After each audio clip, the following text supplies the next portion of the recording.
안녕하십니까, 문틀란TV입니다. 한국갤럽의 여론조사 결과 문재인의 국정 부정평가가 3주 연속 긍정평가를 앞서는 것으로 나타났습니다.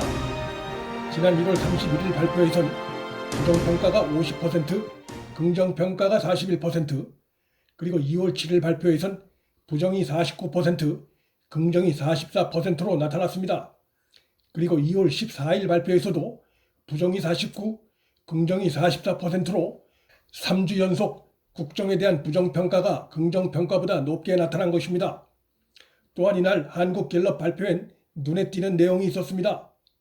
이번 총선이 정부 여당 심판인가 야당 심판인가 물었는데 야당 심판이 43%, 정부 여당 심판이 45%로 한국갤럽 여론조사에서 문정부 출범 이후 정부 여당 심판이 야당 심판을 처음으로 앞섰습니다.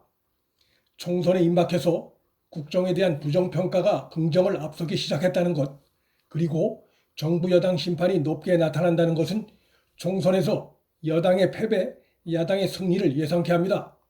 구체적인 과거의 예를 들어보면 한국갤럽이 발표한 지난 20대 총선 2달 전인 2016년 2월 박근혜 정부 국정평가는 평균적으로 긍정이 40% 초반, 부정이 45% 안팎을 나타내고 있었습니다.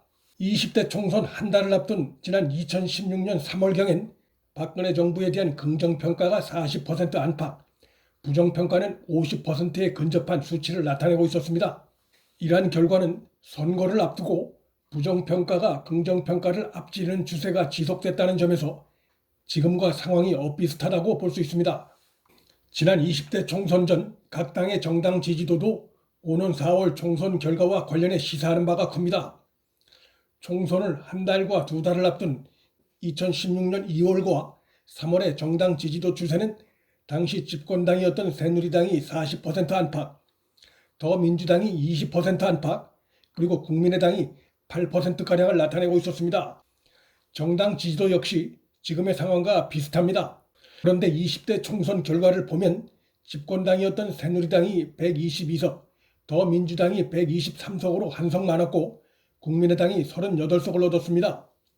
이러한 결과는 19대 총선에서 152석을 얻었던 당시 여당인 새누리당의 참패라 할 수 있습니다. 그간 발표됐던 정당 지지도 여론조사와는 정반대의 상황이 나타난 것입니다.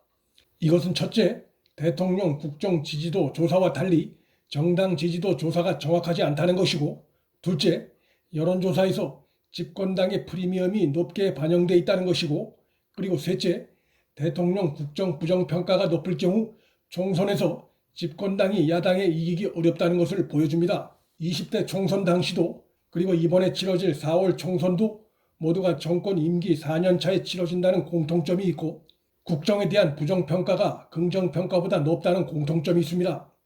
정부 여당 심판이 야당 심판보다 높게 나타난 것은 이번 한국갤럽 여론조사뿐만이 아니고 지난 11일 엠브레인 여론조사에서도 4월 총선 의미에 대해 물은 결과 정부 여당 중간평가가 55.6%, 야당에 대한 중간평가가 30.9%로 정부 여당 심판이 압도적으로 높게 나타난 바 있습니다.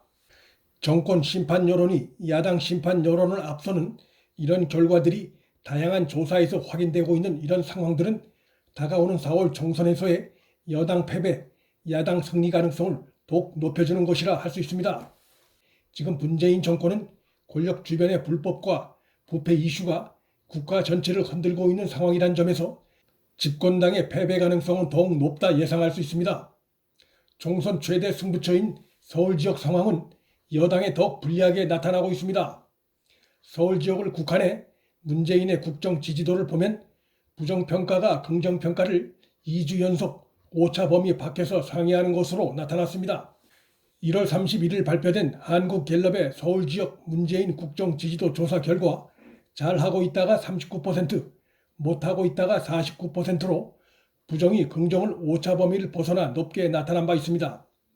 그 다음 주인 2월 7일 서울시민 대상 조사 결과에서도 잘하고 있다는 긍정평가는 41%, 못하고 있다는 부정평가가 52%로 국정에 대한 부정평가가 긍정평가를 오차 범위를 훨씬 벗어나 높게 나타났습니다. 14일 발표된 한국갤럽 여론조사의 지역별 세부 내용은 하루 뒤인 15일 공개되기 때문에 지금으로선 알 수 없는 상황이지만 대통령 부정평가가 지난주와 동일하게 긍정평가를 앞서는 것으로 나타났기 때문에 서울 지역 여론조사도 부정이 긍정보다 높게 집계됐을 것으로 예상됩니다. 이 같은 추정은 이번 한국갤럽 여론조사에서 서울에서 정권심판 응답이 지난달에 비해 5%포인트나 오른 46%로 높게 나타난 점도 뒷받침하고 있습니다.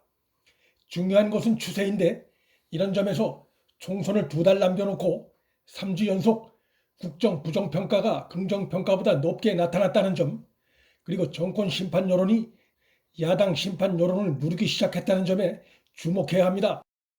지난 20대 총선에서 집권당인 새누리당은 정당 지지도가 더민주등 야당 지지도보다 10%포인트 이상 높게 나타나자 20대 총선에서 180석도 가능하다며 장밋빛 전망에 들떠 있었습니다.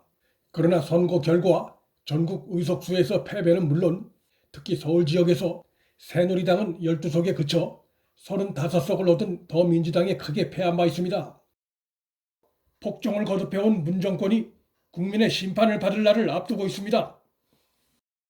문재인 국정에 대한 부정평가가 지속적으로 높게 나타나고 있고 특히 문재인의 국정평가가 호남 지역에 크게 의존하고 있다는 점에서 호남 외에서의 여당 총선 패배가 현실화될 가능성이 상당하다고 예상할 수 있습니다. 전국 대반전의 서막이 될 4.15 총선 D-Day를 향한 초시계가 쉼없이 돌아가고 있는 상황입니다. 집권 세력이 꼼수를 갖고 이 도도한 흐름을 바꾸긴 어려워 보입니다. 문틀란TV 여기서 마칩니다.